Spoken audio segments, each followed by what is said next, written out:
Assalamualaikum warahmatullahi wabarakatuh. Innal hamdalillah hamdan katsiran thayyiban mubarakan fi kama yuhibbu rabbuna wa yarda. Wassalatu wassalamu ala Rasulillah nabiyina Muhammadin wa ala alihi wa ashabihi wa man tabi'ahum bi ihsanin ila yaumiddin. Allahumma shalli wa sallim wa barik ala nabiyyina Muhammadin wa ala alihi wa ashabihi ajma'in, amma ba'd. Qala Allah tabaraka wa ta'ala, ya ayyuhalladzina amanu taqullaha haqqa tuqatih wa la tamutunna illa wa antum muslimun. Amma ba'du, fa inna khairal hadithi kitabullah wa khairal hadi hadi Muhammadin sallallahu alaihi wasallam wa syarrul umuri muhdatsatuha fa inna kulla muhdatsatin bid'ah wa kulla bid'atin dhalalah wa kulla dhalalatin finnar. Alhamdulillah, tidak ada kata yang pantas kita ucapkan di pagi hari ini selain puja serta puji syukur kita panjatkan kepada Allah Subhanahu wa taala. Dan tak lupa salawat serta salam kita sampaikan kepada Nabi kita yang mulia sallallahu alaihi wasallam beserta para keluarga, para sahabat serta para pengikutnya senantiasa istiqomah di atas sunnah Nabi yang mulia sallallahu alaihi wasallam. Para pemirsa dan kaum muslimin dimanapun Anda berada, alhamdulillah senang sekali kembali kami berjumpa dengan Anda dalam program kajian rutin yang disiarkan langsung di setiap hari Sabtu pagi. Kami menemani Anda dalam program kajian rutin tentang hukum-hukum seputar wanita bersama guru kita Ustaz Abu Abdillah Syarul Fatwa Ilsi hafizahullahu taala. Di pertemuan yang lalu kita telah sampai pada beberapa poin yang terkait dengan larangan bagi seorang wanita ketika haid, dan insyaallah taala Ustaz nanti akan melanjutkan poin-poin berikutnya. Dan seperti biasa kami mengajak Anda untuk bisa bergabung dalam segmen soal jawab. Bagi pemirsa yang ingin bertanya secara langsung, kami telah menyediakan 2 layanan telepon. Yang pertama, bagi Anda yang ingin bertanya secara langsung, kami persilakan untuk menghubungi kami di nomor 02189106135. Atau bagi pemirsa yang ingin bertanya di nomor yang lain di nomor 081190079112. Bagi pemirsa yang ingin bertanya melalui layanan pesan singkat, baik itu WhatsApp maupun SMS, silakan Anda juga bisa mengirimkan pertanyaan-pertanyaan di nomor 081190079113. Baik, insyaallah ta'ala kami akan berikan kesempatan Anda untuk bisa bertanya setelah kita mendengarkan penjelasan di pagi hari ini, yang nanti insyaallah disampaikan oleh Ustaz. Alhamdulillah, Ustaz telah berada di studio Ahsan TV. Sebelum beliau memulai pembahasan di pagi hari ini, kita sapa beliau terlebih dahulu. Assalamualaikum warahmatullahi wabarakatuh, Ustaz. Waalaikumsalam warahmatullahi wabarakatuh. Gimana Ustaz kabar hari ini? Alhamdulillah, baik. Baik, jazakallahu khairan. Kami persilakan Ustaz untuk memulai pembahasan di pagi hari ini. Falyatafaddal masykuran. Bismillahirrahmanirrahim. Assalamualaikum warahmatullahi wabarakatuh. Alhamdulillahirabbil alamin, wassalatu wassalam ala Rasulillah nabiyina Muhammadin wa ala alihi wa sahbihi wa man tabi'ahum bi ihsanin ila yaumiddin. Asyhadu an la ilaha illallah wahdahu la syarikalah wa asyhadu anna Muhammadan abduhu wa rasuluhu la nabiyya ba'dah. Qala Allah tabaraka wa ta'ala, ya ayyuhalladzina amanu taqullaha haqqa tuqatih wa la tamutunna illa wa antum muslimun. Wa qala aidha ya ayyuhan nasu taqu rabbakum alladzi khalaqakum min nafsin wahidah wa khalaqa minha zawjaha wa batha minhuma rijalan katsiran wa nisaa'a wattaqullaha alladzi tasaaluna bihi wal arham innallaha kana 'alaikum raqiba. Fa inna asdaqal hadis kitabullah wa khairal hadi hadi Muhammadin sallallahu alaihi wasallam wa syarrul umuri muhdatsatuha fa inna kulla muhdatsatin bid'ah wa kulla bid'atin dhalalah wa kulla dhalalatin finnar. Saudara-saudariku kaum muslimin dimanapun Anda berada, alhamdulillah senang sekali kembali kita duduk bersama dalam kajian ilmu, kajian kitab yang membahas seputar hukum-hukum fikih khusus wanita muslimah. Dan kitab ini sangat bermanfaat sekali, dikarang oleh guru kami Syekh Saleh Al-Fauzan, yang beliau memang dalam bidangnya memiliki kemampuan dalam bidang fikih yang sangat baik, sehingga karya-karya beliau sangat bermanfaat bagi umat. Semoga Allah menjaganya, memanjangkan umurnya dalam kebaikan, dan juga selalu memberikan taufik kepadanya. Saudara-saudariku yang dimuliakan Allah SWT, terakhir yang kita bahas di pekan yang lalu seputar pembahasan wanita haid, apa saja yang dilarang.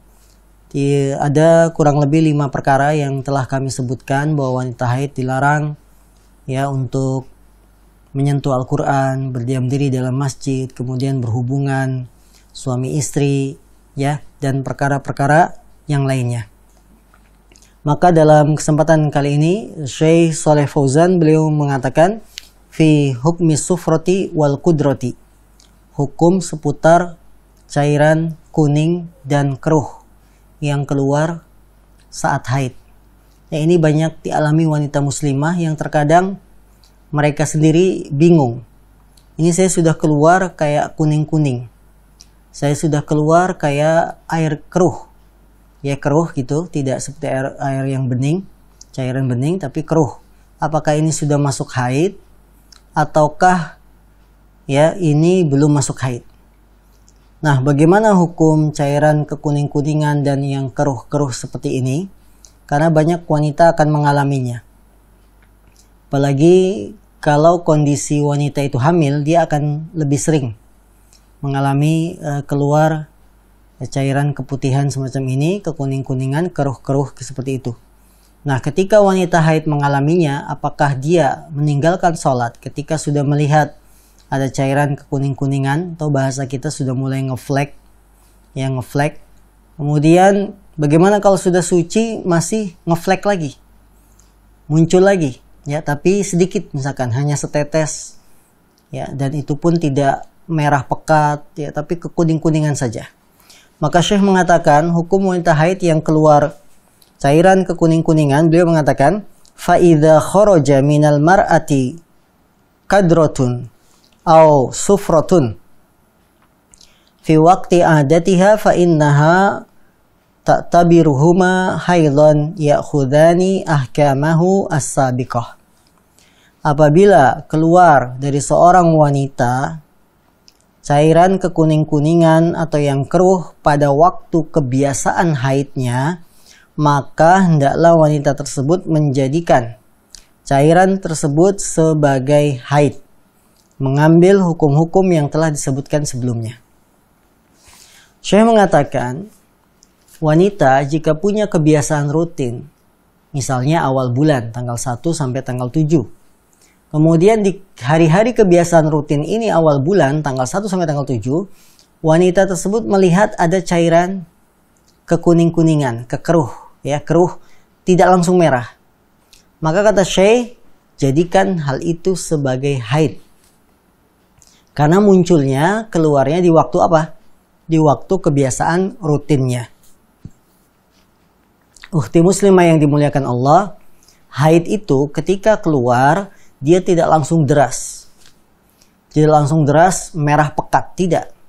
Ya awali pertama itu cuma ngeflek sedikit. Kuning-kuningan, keruh. Nanti hari kedua akan bertambah, keruhnya tidak lagi samar, tapi akan lebih kelihatan. Hari ketiga tambah kelihatan merahnya. Hari keempat puncaknya semakin merah pekat. Kemudian setelah merah pekat, nanti setelah mengalami puncaknya haid, menjelang akhir-akhir hari kebiasaannya, hari ke-6, hari ke-7, dia akan kembali pudar. Warnanya tidak kuat lagi, sampai akhirnya selesai menjadi bersih. Karena itu kaum muslimin, wanita yang dimuliakan Allah SWT, apabila kekuning-kuningan, ngeflek, cairan keruh, keluar di masa kebiasaan haid kita, kata Syekh, jadikanlah hal itu sebagai haid. Ya, permulaan haid, mengambil hukum-hukum haid yang sesungguhnya. Saudariku yang dimuliakan Allah SWT, wanita dilihat dari kebiasaan rutinnya itu ada 3 keadaan. Keadaan pertama, wanita haid punya kebiasaan rutin, dan kebiasaan rutin ini bertahan. Ya, selalu berulang secara istiqomah bahasanya. Maksudnya apa? Haidnya awal bulan 7 hari, ya 7 hari. Nah, ini artinya wanita tersebut punya kebiasaan rutin.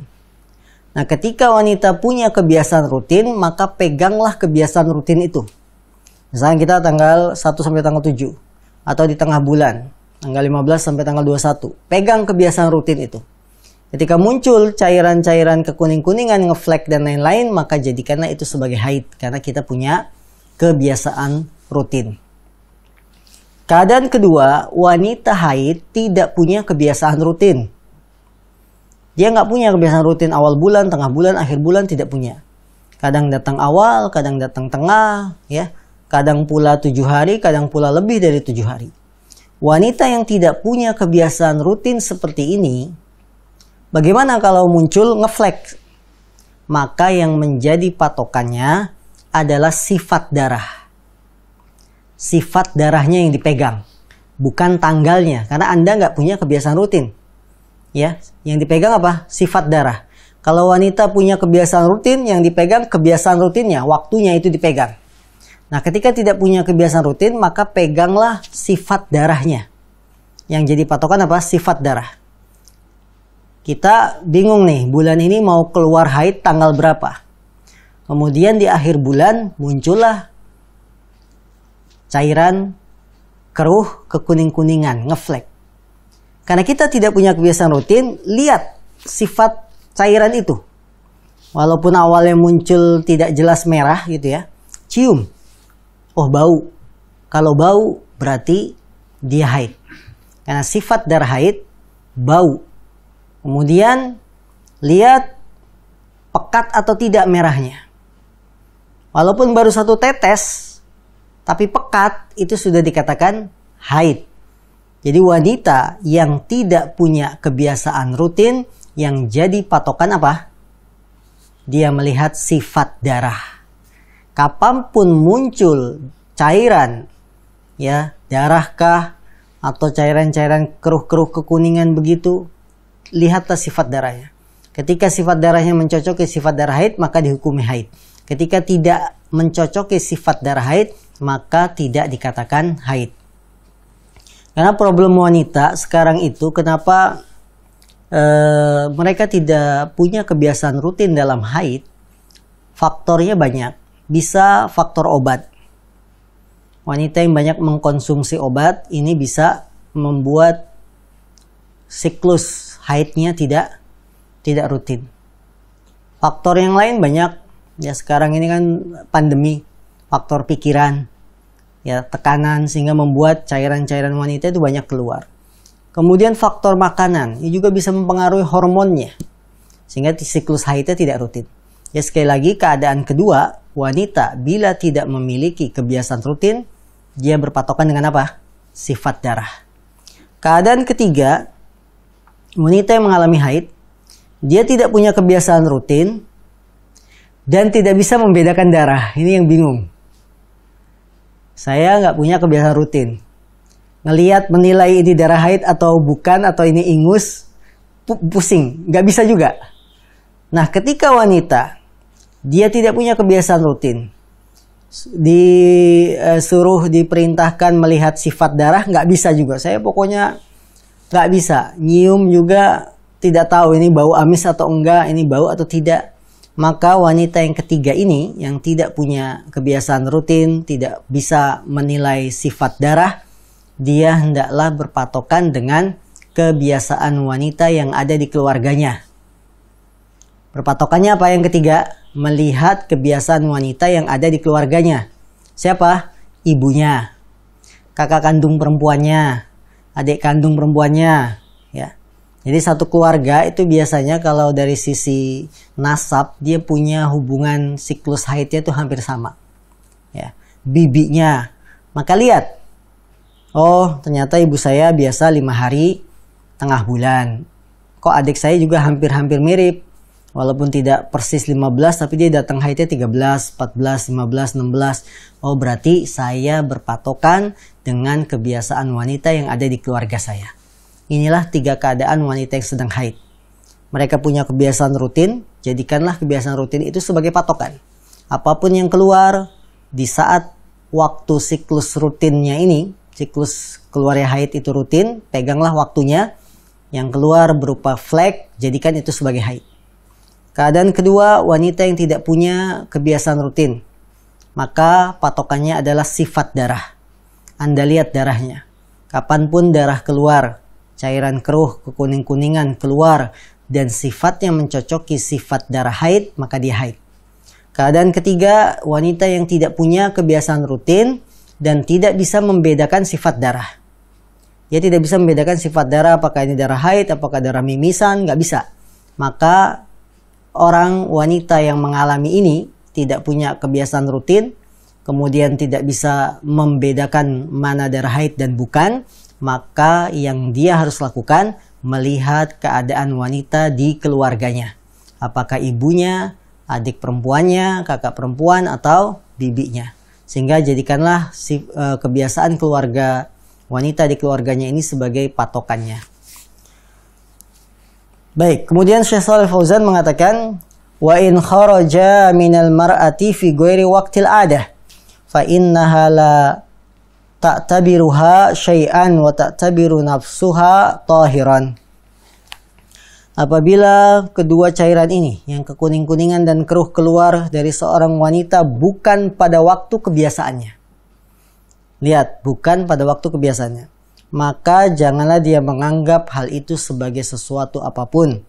Dan hendaklah dia menjadikan dirinya itu tetap suci. Keadaan kedua ini, apabila wanita mendapatkan cairan kekuning-kuningan dan keruh setelah waktu suci. Setelah waktu suci, maka yang keluar berupa cairan kuning dan keruh itu jangan dianggap sebagai haid. Jangan dianggap sebagai haid. Karena dia sudah lewat dari waktu kebiasaan rutin kita.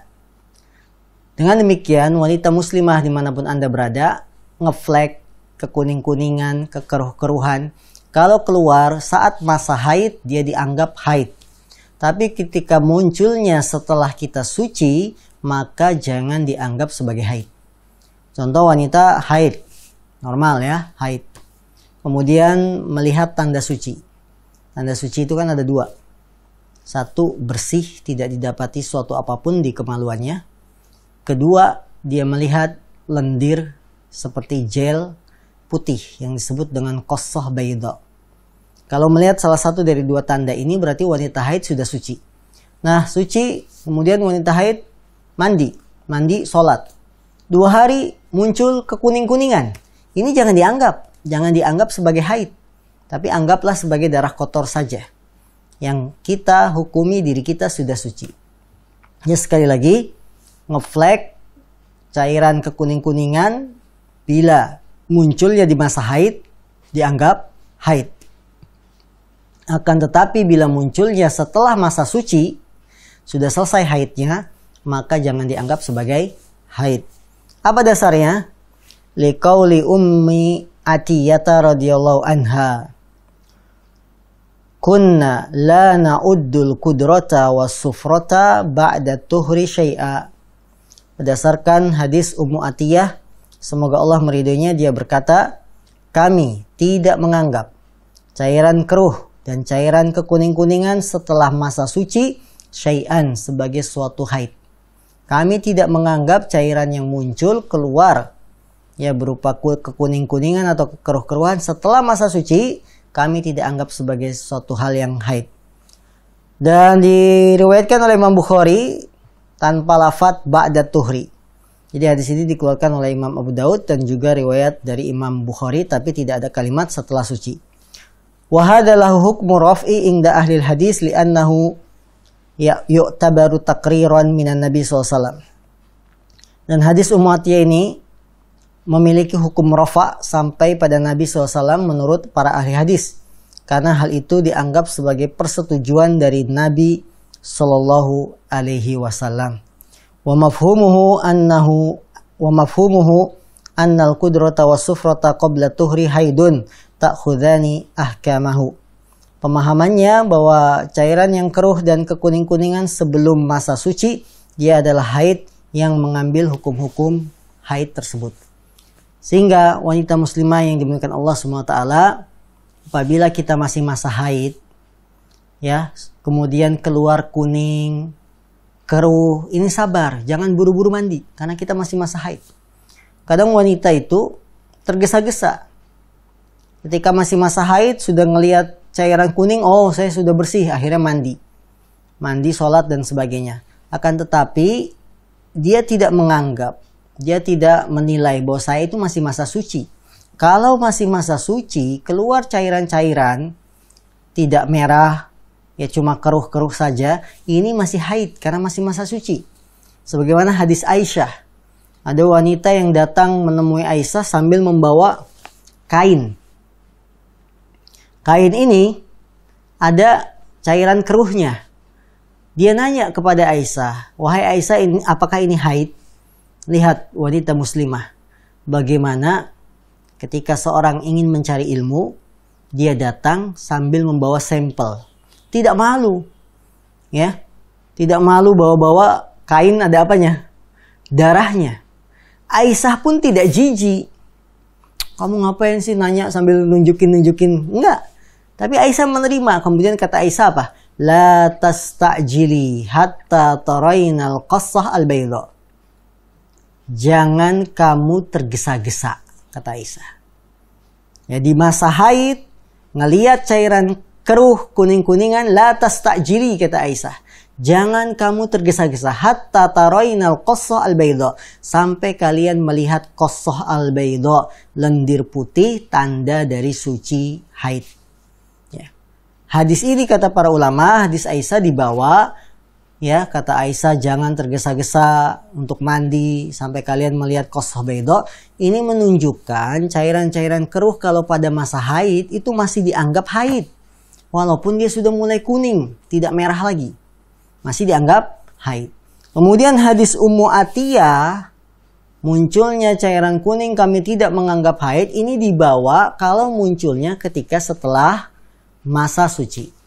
Sehingga hadis ini dapat kita kompromikan, yaitu hadisnya Ummu Atiyah dan hadisnya Aisyah. Bagaimana kesimpulannya? Kesimpulannya cairan keruh, kuning, jika keluar di masa haid, maka dia dianggap haid. Berdasarkan hadisnya Aisyah, jangan tergesa-gesa.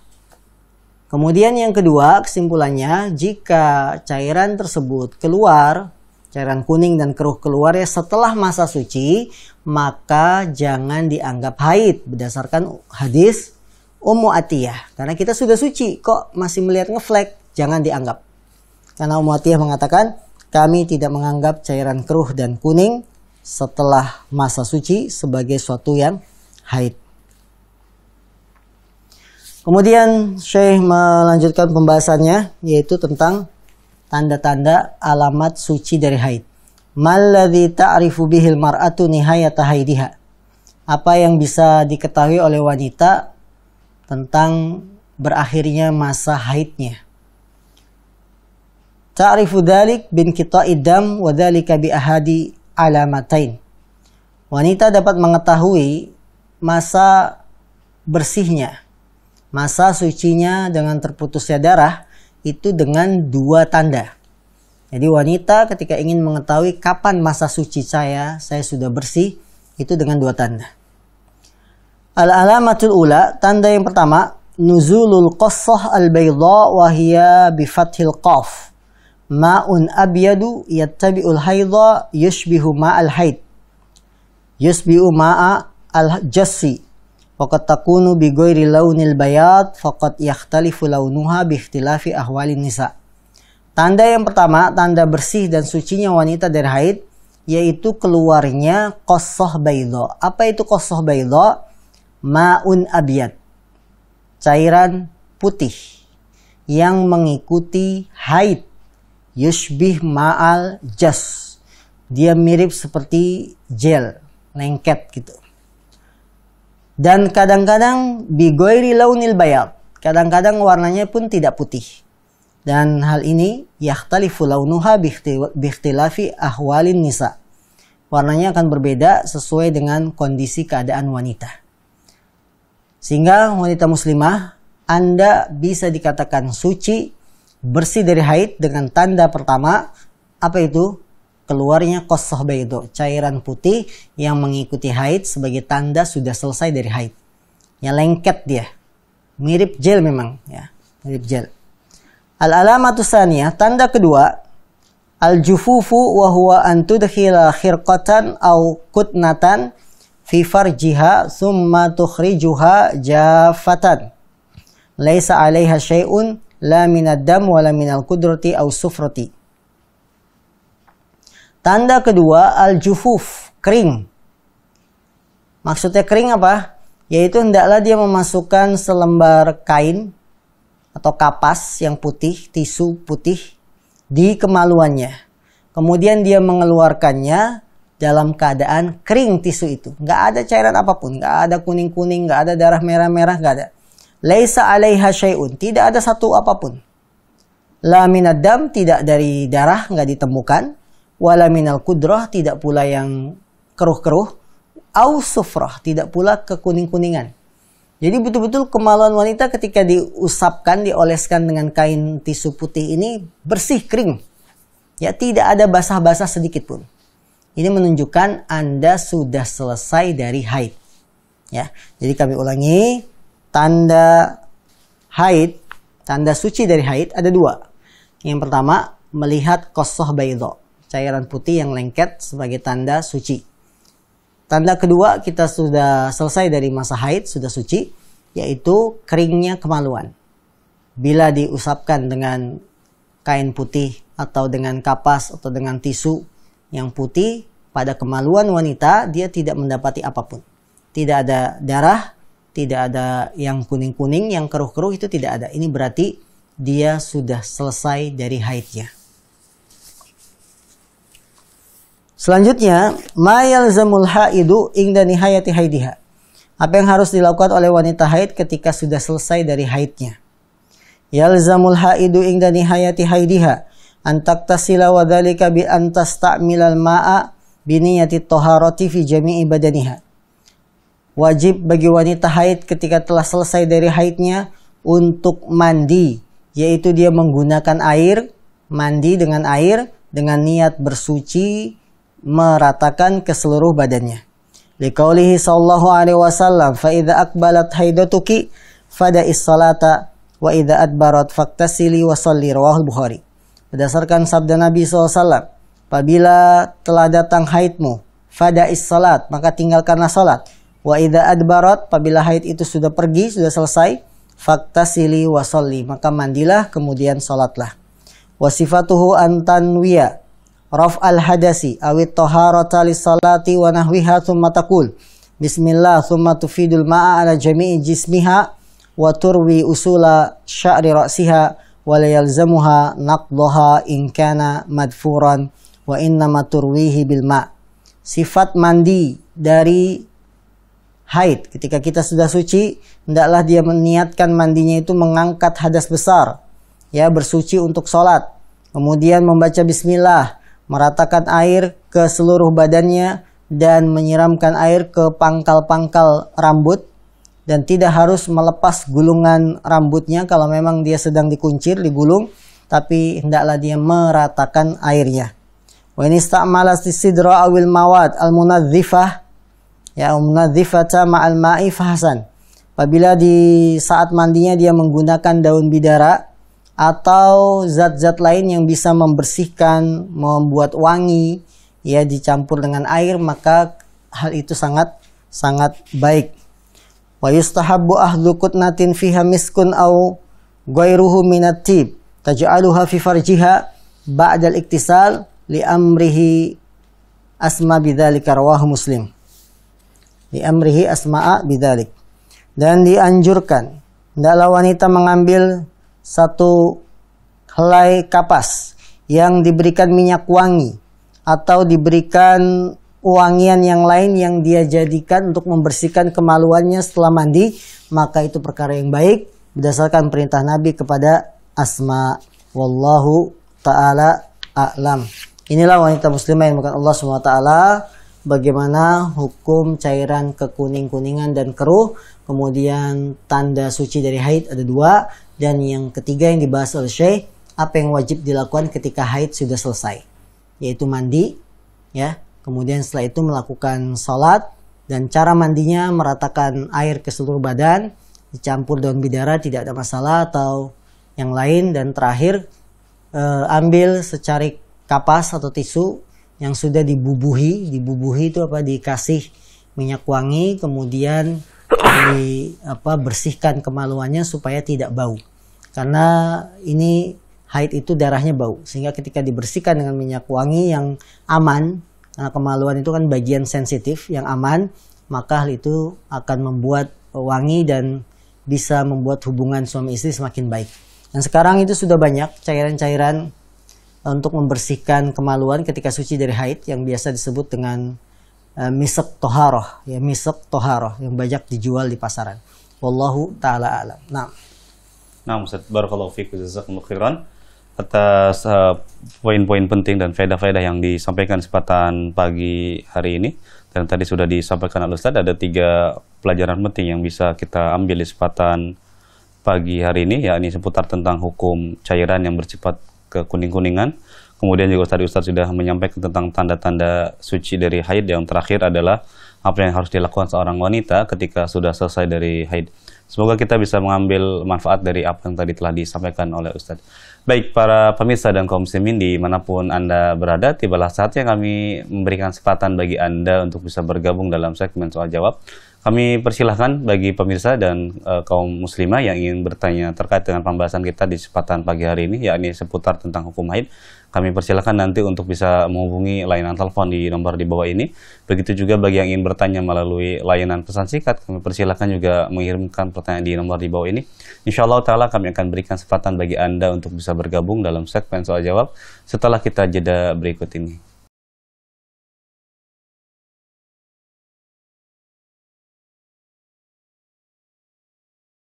Pemirsa dan kaum muslimin dimanapun Anda berada, kita masuk dalam segmen soal jawab. Kami undang dan kami berikan kesempatan bagi pemirsa dan kaum muslimin yang ingin bertanya secara langsung. Kami persilakan untuk menghubungi 2 layanan telepon yang sudah kami persiapkan. Yang pertama di nomor 021 891061135, atau Anda juga bisa menghubungi di nomor layanan yang lain di nomor 0811 9007912. Adapun bagi pemirsa yang ingin bertanya dan ingin mengirimkan pertanyaannya, kami persilakan di nomor 0811 9007913. Baik, sambil kita menunggu penelpon dari pemirsa, sudah ada yang masuk? Baik, kami persilakan, sudah ada telepon yang masuk di pagi hari ini. Kami persilakan. Ya. Baik, bismillah, dari Bapak Saleh Haji di Bengkulu, Ustaz. Baik, silakan ya, Pak.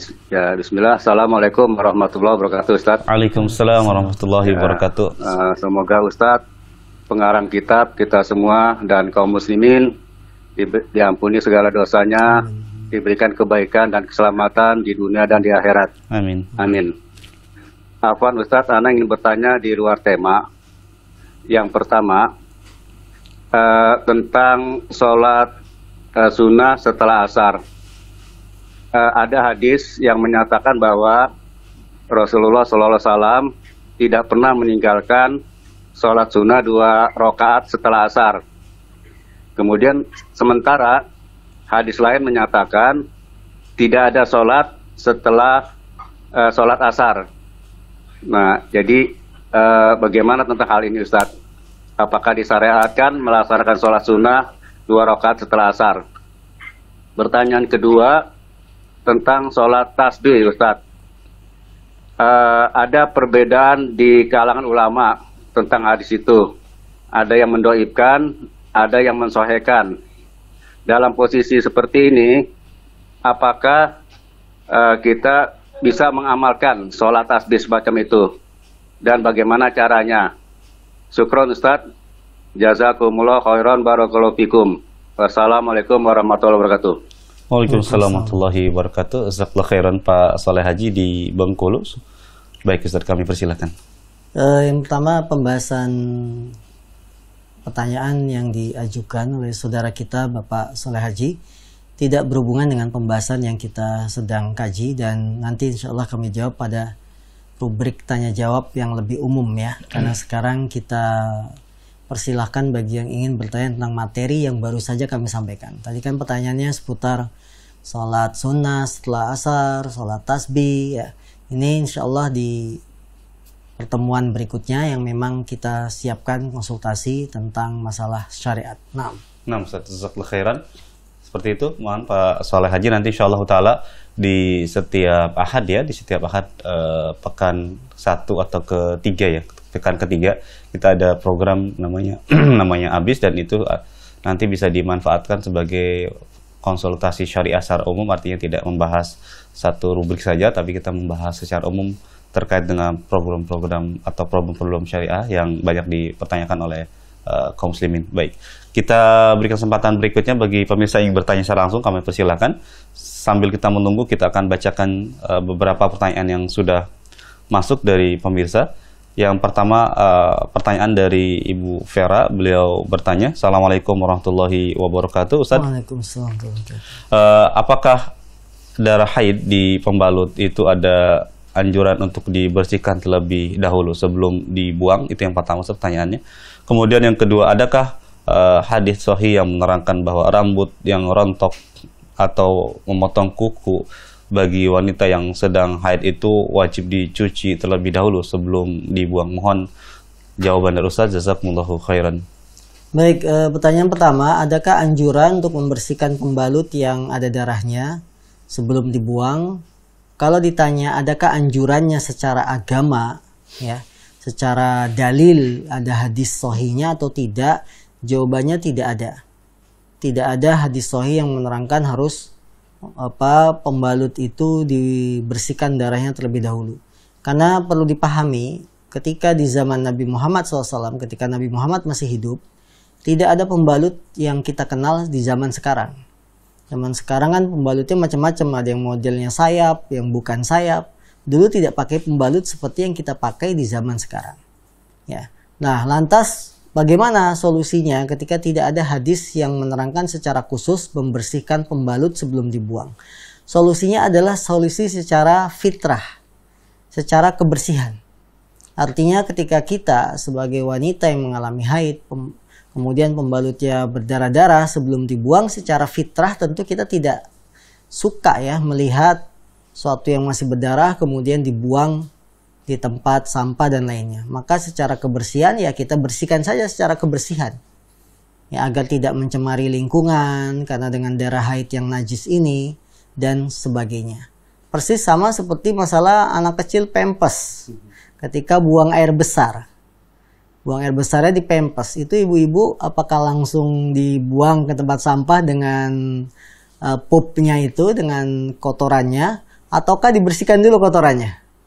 Sama, kita tentu tidak nyaman ketika membuang pempes masih ada kotoran si anak. Artinya kita bersihkan dulu kotorannya, baru masukkan plastik, dibuang. Ini dari sisi apa? Sisi kebersihan. Kalau ditanya ada hadisnya tidak secara khusus pempes, ingat di zaman Nabi tidak ada pempes kan begitu. Maka kita katakan bagi wanita haid ketika dia telah haid pakai pembalut, pembalutnya bersihkan dulu baru dibuang. Ya, anjurannya dari sisi kebersihan. Dari sisi kebersihan karena agar tidak mengotori, mencemari lingkungan karena darah haid itu najis. Pertanyaan kedua, apakah benar ketika wanita haid rambutnya rontok, potong kuku harus diambil dan dibersihkan? Ini tidak benar, ini hanya khurafat, khayalan yang dibuat-buat. Yang benar, rambut wanita haid itu suci. Kuku wanita haid itu suci. Ketika dia dipotong tidak harus dibersihkan, karena dia suci, tidak najis.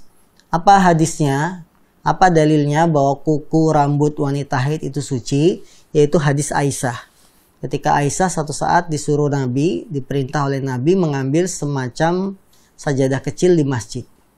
Kemudian Aisyah menolak karena alasan sedang haid. Nabi bilang, sesungguhnya haidmu itu bukan pada tanganmu. Ya, artinya tangan kita itu sedang haid, kita sedang haid, tangan kita tidak najis. Sesungguhnya haidmu tidak pada tanganmu. Artinya boleh tangan kita ngambil sejadah karena tangan kita bersih, suci. Ya, begitupun bagian anggota tubuh yang lain seperti rambut, kuku, ketika dipotong tidak harus bersihkan, diambil karena kita sedang haid, tidak. Karena rambut, kuku wanita yang sedang haid itu suci alias bersih. Nah, Ustaz, barakallahu fikum, jazakumullahu khairan atas pertanyaan dari Ibu Vera, mudah-mudahan bisa dipahami. Kami berikan kesempatan berikutnya bagi pemirsa yang ingin bertanya secara langsung, kami persilakan untuk menghubungi layanan telepon di bawah ini. Baik, kita bacakan berikutnya pertanyaan dari seorang umahat dari Kediri. Ustaz, beliau bertanya, Assalamualaikum warahmatullahi wabarakatuh. Ustaz, ketika hari pertama haid, ada kegiatan berada di masjid, Ustadz, ada kelas bahasa Arab, tapi masih belum deras keluar darahnya. Apakah diperbolehkan di dalam masjid? Kemudian pertanyaan kedua terkait dengan pembahasan kita yang sudah lewat, Ustadz, terkait dengan smoothing. Ustadz, saya seorang istri ingin smoothing rambut dan ingin menyenangkan hati suami, dan suami sudah mengizinkan. Apakah diperbolehkan, Ustadz? Silakan, Ustadz. Yang pertama, ketika Anda sedang haid, walaupun masih permulaan, walaupun haidnya itu masih keluar sedikit, maka tetap sudah berlaku hukum-hukum haid. Sebagaimana ketika awal haid masih darah sedikit, kita sudah meninggalkan sholat, maka hukum yang lain juga berlaku. Di antara hukum yang lain yang berlaku, tidak boleh berdiam diri di dalam masjid. Jadi alasan tidak boleh berdiam diri di dalam masjid bukan karena banyaknya darah, tapi alasannya karena Anda haid, hadas besar. Sehingga sama saja haidnya baru keluar sedikit, baru permulaan atau banyak, tetap tidak boleh berdiam diri di dalam masjid. Sebagaimana kita sholat. Wanita ketika sudah mendapati haid, walaupun baru setetes, sholat tidak boleh sholat. Begitupun berdiam diri di dalam masjid, tidak boleh.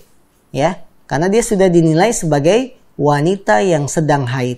Jadi alasan tidak bolehnya masuk masjid, berdiam diri di dalam masjid bukan karena banyaknya darah, takut netes, takut rembes di lantai. Enggak. Tapi alasannya karena Anda sudah haid. Sedikit atau banyak Anda dihukumi sudah haid. Ketika sudah haid, semua hukum haid mulai berlaku. Tidak boleh sholat, tidak boleh puasa, tidak boleh berdiam diri di dalam masjid, tidak boleh berhubungan sama suami. Jangan alasan kan darahnya masih sedikit, boleh dong berhubungan sama suami. Nggak boleh. Karena ini sudah berlaku. Jadi sejak kita sudah dihukumi sebagai wanita haid, sejak saat itu pula kita tidak boleh melanggar larangan-larangan haid. Nah, kemudian pertanyaan kedua tentang smoothing, rebonding dan sebagainya. Apabila ya ini sifatnya hanya sementara, tidak permanen, maka perbuatan smoothing rambut semacam itu dibolehkan. Ya, dibolehkan dengan kita menata hati bahwa saya menata rambut saya smoothing itu untuk menyenangkan suami, bukan untuk orang lain. Jadi patokannya tidak permanen. Karena yang keriting jadi lurus paling cuma sebulan, setelah itu ya keriting lagi, yang lurus pengen keriting, nanti lurus lagi, itu namanya tidak permanen, maka dibolehkan. Nah, Ustaz, jazakallahu khairan, Ustaz, atas jawaban dari pertanyaan dari seorang ummahat tadi yang berada di Kediri. Baik, kita berikan kesempatan telepon yang sudah masuk berikutnya, kami persilakan. Halo. Ya, kami persilakan, sudah terhubung. Halo. Assalamualaikum warahmatullahi wabarakatuh, Pak Ustaz. Waalaikumsalam warahmatullahi wabarakatuh. Ini dari hamba Allah Merangin Jambi, Pak Ustaz. Baik. Masya. Silakan. Ya. Silakan, Pak. Saya alhamdulillah, Pak Ustaz, sedikit-sedikit berpegang teguh dengan Quran dan Sunnah, Pak Ustaz. Alhamdulillah. Tapi teman-teman saya, termasuk da'i-da'i, itu tidak bisa memegang Quran Sunnah, Pak Ustaz. Pernah saya sampaikan pada dia, mengapa masyarakat banyak bertentangan dengan Quran dan Sunnah.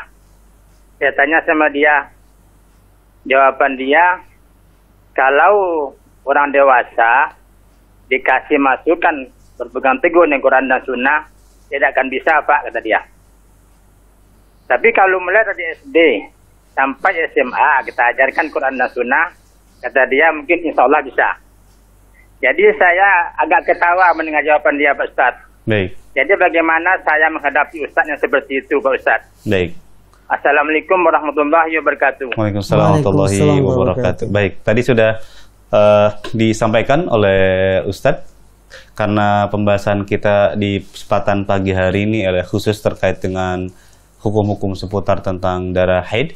Jadi kami persilahkan bagi yang ingin bertanya secara langsung, diupayakan pertanyaannya disesuaikan dengan tema pembahasan kita di kesempatan pagi hari ini. Dan apabila pertanyaannya di luar tema kita di pagi hari ini, mohon maaf sekali lagi untuk Ustaz akan menjawabnya di kesempatan waktu yang lain. Barakallahu fiik.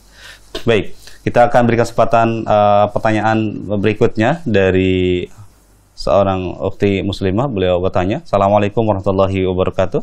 Ustaz, mohon nasihat bagaimana ketika seorang istri mendapati sudah mulai terlihat tanda-tanda suci dari darah haid, tapi belum sempat mandi Ustadz, lalu seorang suami menyetubuhi istrinya, apakah hal itu diperbolehkan menurut syariat? Mohon nasihat dari Ustadz, jazakumullah khairan.